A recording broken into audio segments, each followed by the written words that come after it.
সম্মানিত উপস্থিতি, মহান মনিবের দরবারে শুকরিয়া জ্ঞাপন করছি যিনি আমাদেরকে আজকের এই পরম মুহূর্তে অত্যন্ত আনন্দ উজ্জ্বল পরিবেশে এই আল-আকসা মডেল মাদ্রাসার একটি প্রদর্শনী অনুষ্ঠানে উপস্থিত হতে পেরেছি। এই জন্য মহান মনিবের দরবারে শুকরিয়া আদায় করি। আমরা সকলে পড়ি আলহামদুলিল্লাহ।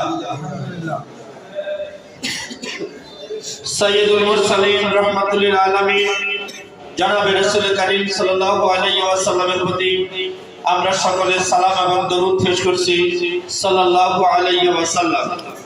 সম্মানিত উপস্থিতি, সম্মানিত মা ও বোনেরা, আল্লাহ পাক রব্বুল আলামিন পবিত্র কোরআনুল কারীমের যখন প্রথম ওহী নাযিল হয়েছে, সে ওহীর বাণী হচ্ছে যে ইকরা বিইসমি রাব্বিকাল্লাযী খালাক, পড়ুন হে নবী আপনার রবের নামে যিনি আপনাকে সৃষ্টি করেছেন। আল্লাহ তাআলা অন্য একটা আয়াতে বলেছেন যে হাল ইয়াস্তাবিল লাযীনা ইয়ালামুনা ওয়াল লাযীনা লা ইয়ালামুন। সাদাকাল্লাহু